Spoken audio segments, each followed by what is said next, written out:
Welcome to another episode of My Weird Prompts, an AI-generated podcast featuring the random prompts of Daniel Rosehill as answered by a revolving cast of friendly AI characters. Join us for deep dives into AI, technology, and whatever other random thing Daniel finds fascinating today. Subscribe on Spotify or your favorite podcatcher. Now, today's episode. This episode was generated using artificial intelligence. Please verify facts. Hi Herman and Corn. So something I really like about the episodes and your style, if I can pay you a compliment, is that you're always encouraging. We talk about some of the, social issues in Jerusalem, namely the housing, the lack of affordable housing, and you mentioned, that people should get involved and raise their voices, and I think that's really a better thing to do than to seethe about it, which is all a lot of people end up doing.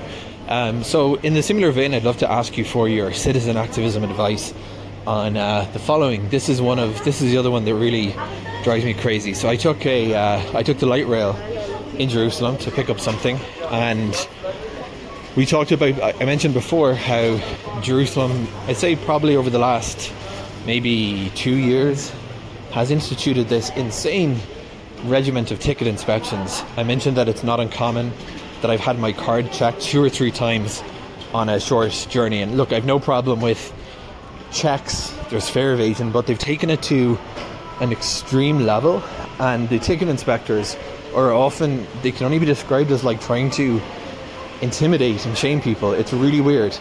It's not a dynamic that's gone unchecked, it's been in the news. And I just, on this particular trip, I of course got my ticket checked for my 5-minute journey, and the woman behind me was being yelled at by one of these inspectors with 4 children giving out to her for bringing, he said, you can't transfer a shopping, it's like there's not really a good English translation for it. It's called in English agala. It's like something people bring to put their shopping in the market. And this is just an average day in a train in Jerusalem, and you see this so many times, whether it's people being dragged over coal for just these tiny things. And my contention is that, firstly, how much is the city losing on fare evasion?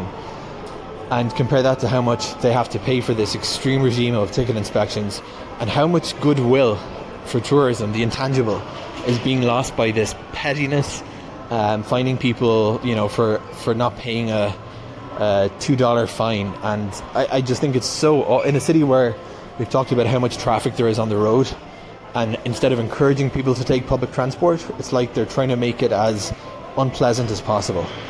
I mentioned it when I posted on a Facebook group saying I have a YouTube channel, I'd love to make a video about this. I was inundated with people telling me their war stories from the light rail and the train. And my question is, Herman and Corn, it really does make me angry, because why? Just why is this our policy? We're building these empty towers where the city is choking in traffic, and this is the kind of experience we want to create for the light rail? Horrible. Such short-sighted, petty mentality that words fail. So Herman and Corn, the issue with this, the train, is that it's private domain. If I did even want to make my YouTube video, it would have been a legal liability to bring even, like, say, a camera onto and record some footage, which wouldn't be so hard to do or to get because they're constantly harassing people. But as that's not an option, I think there must be some other channels.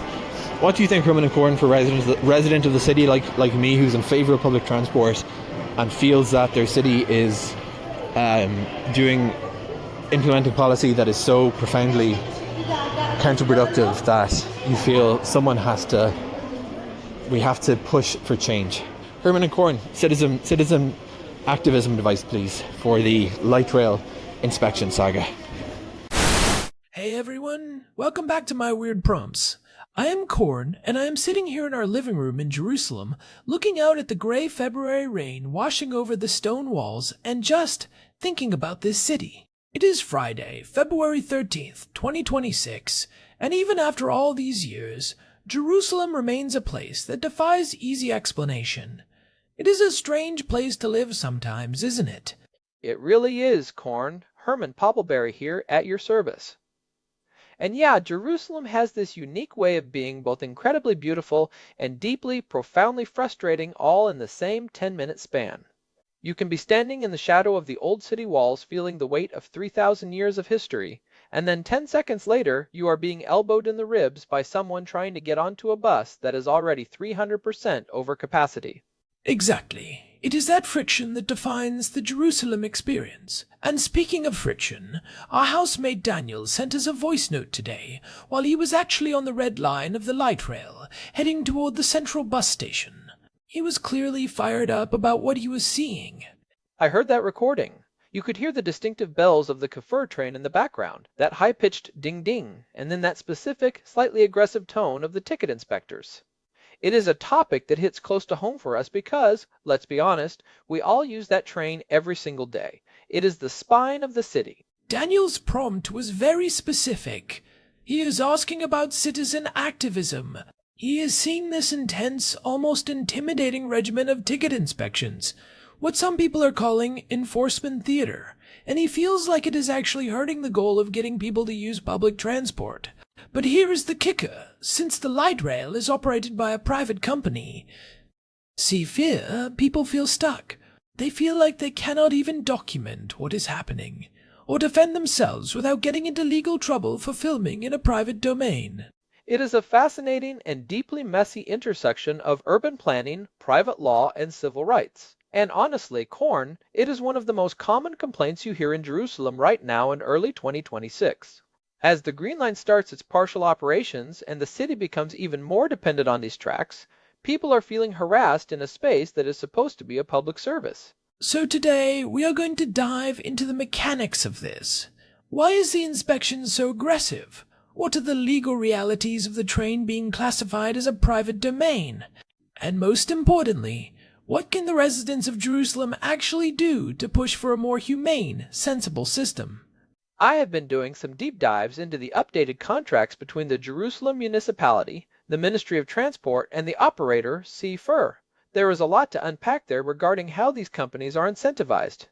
This is not just about a few mean inspectors having a bad day, it is a systemic issue built into the very architecture of how the light rail is managed in 2026.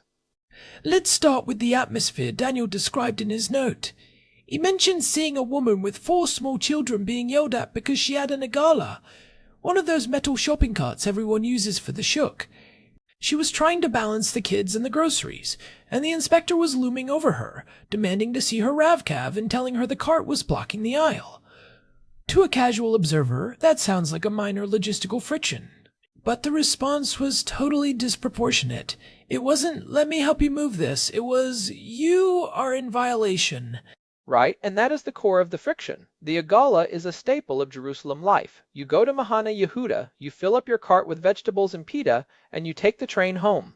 If the transit system starts treating the basic, everyday habits of the residents as a nuisance or a criminal violation, you have a fundamental disconnect between the service and the community it is meant to serve. It feels like a clash of philosophies. On one hand, you have the city trying to reduce car traffic. We have seen the construction everywhere, the chaos of the last 5 years, as the green and blue lines have been carved into the bedrock. The goal is to make Jerusalem a world-class, walkable, transit-oriented city. But on the other hand, the actual experience of using that transit is becoming increasingly hostile. It is like they built a beautiful glass house, and then hired a bunch of people to throw stones at anyone who tries to enter. It is the classic carrot and stick problem. But in Jerusalem, the stick has become 10 feet long, and the carrot has been replaced by a fine of 180 shekels plus the price of the fare. If you want people to give up their cars, especially with the new congestion taxes they are discussing for the city center, the alternative has to be dignified. It cannot feel like you are entering a high-security prison every time you want to go 3 stops down Jaffa Street. And the frequency of the checks is what really gets people. Daniel mentioned having his card checked 3 times on a 6-minute journey between Damascus Gate and the City Hall stop. That is not about fare evasion anymore. If you have been checked once, the system knows you have paid. Checking again and again is about surveillance. It is about maintaining a climate of compliance through intimidation. Well, let's look at the numbers, because you know I love the data. From an economic standpoint, the cost of employing that many inspectors is astronomical.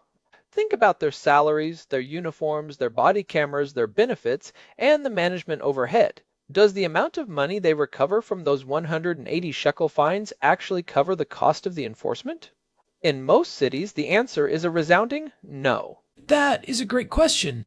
Usually, in public transit systems in Europe or North America, you accept a certain level of fare evasion, usually around 3 to 5%, because the cost of perfect enforcement is significantly higher than the lost revenue.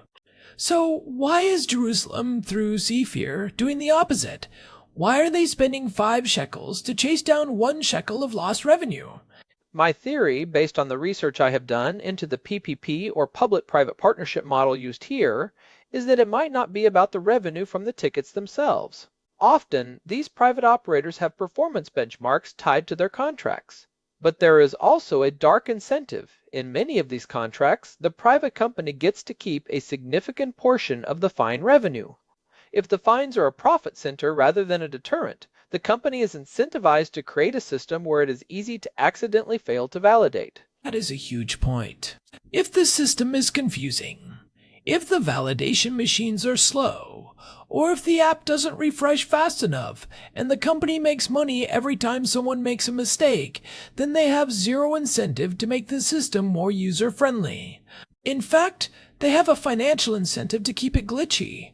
Exactly. And that brings us to the documentation issue Daniel mentioned, which is the biggest hurdle for citizen activism. Because the light rail is operated by Cfir, they claim the interior of the train is a private domain.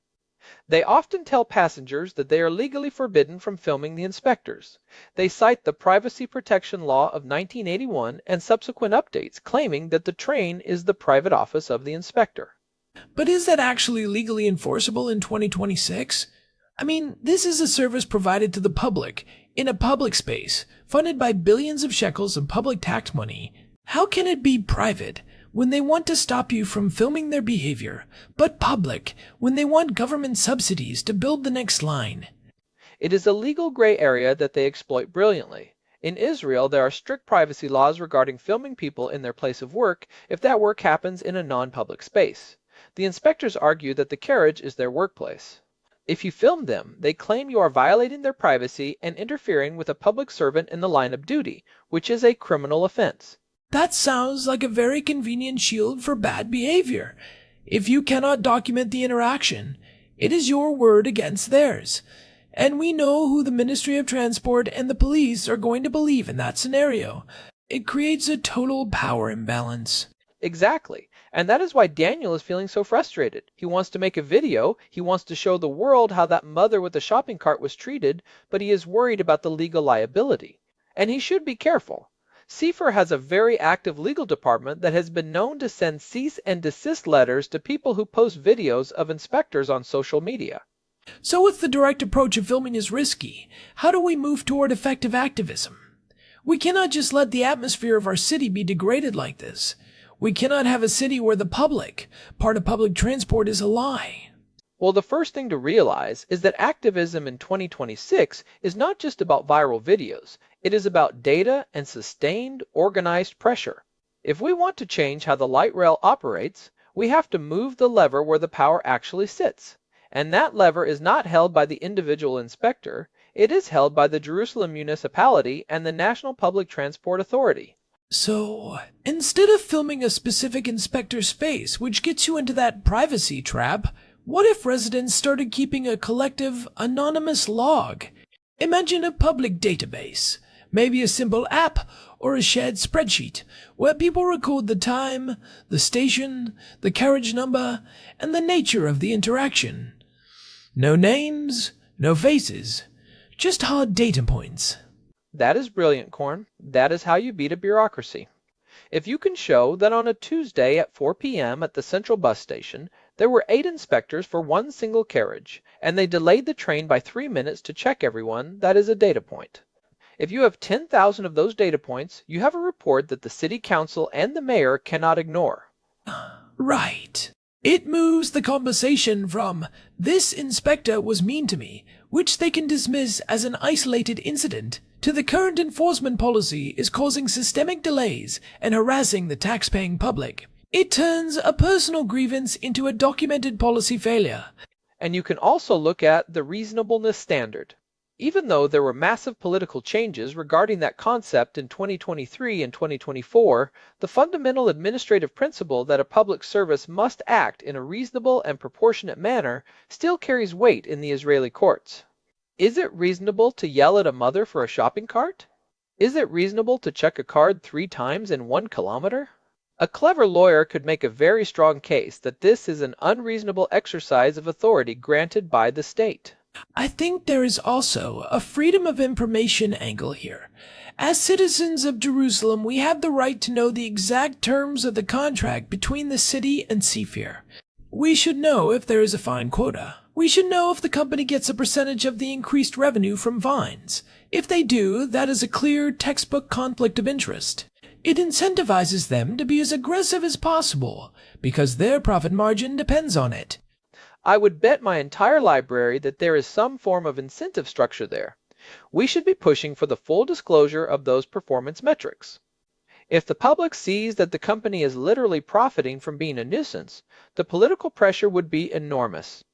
No politician wants to be seen as the person who sold out the dignity of Jerusalem residents to a private company's bottom line. You know, it reminds me of what happened with some of the private parking enforcement companies in Tel Aviv and London. Once the public realized it was a for-profit shakedown rather than a safety measure, the laws were changed very quickly. Public outrage is a powerful fuel, but it needs to be refined into political pressure. Exactly. But let's talk about the private domain thing again, because I think people are too intimidated by that. While you might not be able to shove a camera in an inspector's face, you can absolutely record audio of your own interactions. In Israel, the law is very clear. As long as you are a party to the conversation, you can record it without the other person's consent. It is called one-party consent. That is a huge point for Daniel and everyone else. So, if an inspector is being aggressive with you, or if you are witnessing an interaction and you speak up to ask a question, you are now a party to that interaction. You can have your phone in your pocket recording the audio. That is your legal protection. It provides a record of the tone, the words used, and the duration of the stop without violating those specific visual privacy claims. And if enough people do that and share the transcripts, not the audio itself, but the transcripts, you start to see patterns in the language they use. You see that they are trained to use specific intimidation tactics. That is something you can take to the press. Imagine a headline in the Jerusalem Post or Haaretz: leaked transcripts reveal systematic intimidation on light rail. That changes the game. I also think we need to talk about the digital divide here. A lot of the people getting fined in 2026 are elderly residents or new immigrants who do not fully understand the app-based payment system or how to transfer a balance from an old Rav-Kav. The system is designed for tech-savvy 20-year-olds, but Jerusalem is a city of grandmothers, students, and people who might not have a steady data plan. Oh, the Rav-Kav system is a nightmare for the uninitiated. You have to load it at a specific machine, then you have to validate it on the train. If the validation machine is broken, which happens all the time because of the vibration of the trains, the inspectors often don't care. They say it is your responsibility to find a working machine in another carriage while the train is moving. Which is absurd and dangerous. If I am a customer and your equipment is broken, that is your failure as a service provider, not mine as a citizen. But they treat it like a criminal offense. This is where the activism needs to focus on user experience. We should be demanding a broken machine grace period. If a validation machine is down, that entire carriage should be a free zone for that journey. That would put the pressure back on Cfir to actually maintain their equipment. Right now, they have no incentive to fix a broken machine quickly because they can just find the people who are unable to use it. It is a perverse incentive structure that rewards poor maintenance. So, to summarize the activism side for Daniel and everyone else listening, first, move from video to data. Use logs and audio recordings of your own interactions. Second, target the policymakers, not just the company. The mayor's office and the city council members need to hear that this is a voting issue.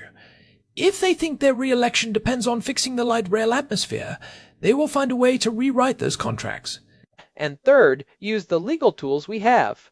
Freedom of information requests to see the contracts. small claims court, or even class action suits regarding the reasonableness of the enforcement. If 1,000 people file small claims for the return of their fines based on faulty equipment or lack of clear signage, the system would buckle under the weight of its own bureaucracy. The cost of defending those cases would exceed the revenue from the fines. It is about making the cost of being a nuisance higher than the profit they make from it. It is basic game theory. Precisely. And we have to remember that we are the ones paying for this. Our taxes, our fares, our city. We are the employers here in a sense. The light rail exists to serve Jerusalem, not the other way around. I want to pivot a bit to the second-order effects of this. What does it do to the brand of Jerusalem? We are a city that relies heavily on tourism, especially now that travel has picked up again. Imagine being a tourist from, say, Germany or the United States.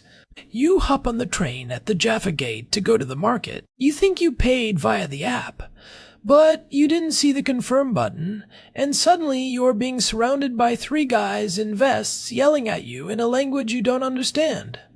It is a disaster for tourism. I have seen it happen. I saw a couple from France last month who were absolutely terrified. They had validated their ticket, but it was for the wrong zone, because the new One Israel fare reform is so confusing. The inspectors were relentless. They didn't care that it was an honest mistake.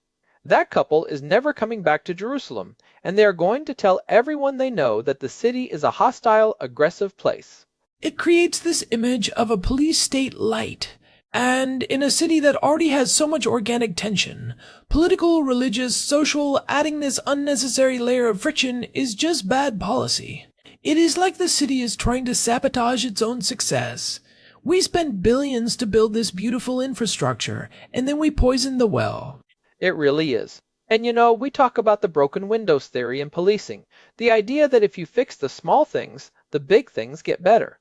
But here, the city is intentionally breaking the windows of social trust. If you cannot trust the transit system to be fair and dignified, you start to resent the city itself. You start to feel like a subject rather than a citizen. That is a deep point, Herman. The light rail was supposed to be the great unifier. It is the one place where everyone in Jerusalem, secular, ultra-Orthodox, Jewish, Arab, Armenian, all sit in the same space, moving in the same direction. It was a symbol of a functioning, modern, shared city. By turning it into a site of harassment, they are poisoning one of the few truly shared spaces we have left. That is why this activism is so important. It is not just about the 180 shekels. It is about the soul of the city's public life. If we surrender our public spaces to aggressive private enforcement, we lose something that is very hard to get back, the sense of belonging. I wonder if there is a way to involve the businesses along the light rail line, the shops on Jaffa Street, the vendors in Mahane Yehuda. They must be seeing the impact. If people are afraid to take the train because of the inspectors, they are going to shop elsewhere. They might just stay in their own neighborhoods or go to the malls in Malha, where there is free parking and no inspectors. That is a powerful potential alliance.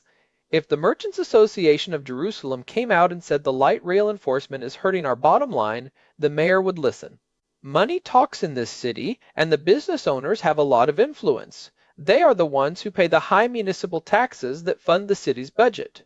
So, Daniel, there is your strategy. Connect with the business owners, start a data-driven enforcement log, and use audio recordings to protect yourself, and maybe we can use our platform here to help. If you are listening and you have a story about the light rail or a data point, send it to us. We can help compile this into something meaningful. We could even set up a dedicated forum on myweirdprompts.com just for light rail incidents. We can anonymize the data, strip out the personal details, and present it as a quarterly report to the City Council. The state of the rail. I love that idea. Let's make it happen. We have the reach, and we have a lot of listeners in Jerusalem who are feeling the same frustration every single morning. It is about reclaiming the public in public transport.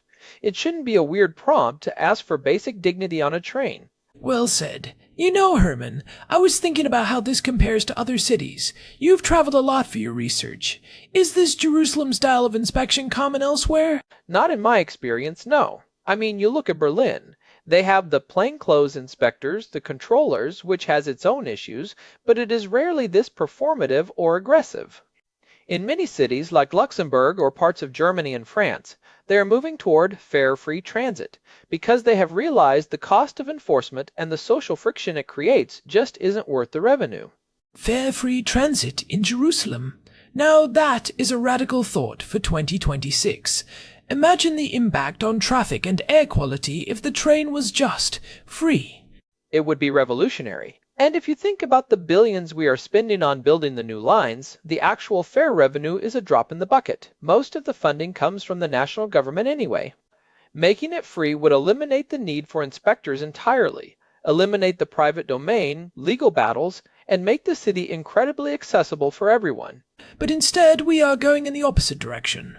We are spending money to hire people to make the experience worse. It is the height of bureaucratic inefficiency. It is a friction-based economy. Some people benefit from the friction.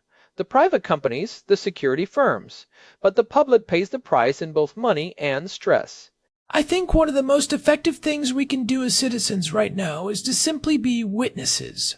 If you see an inspector harassing someone, don't just look away.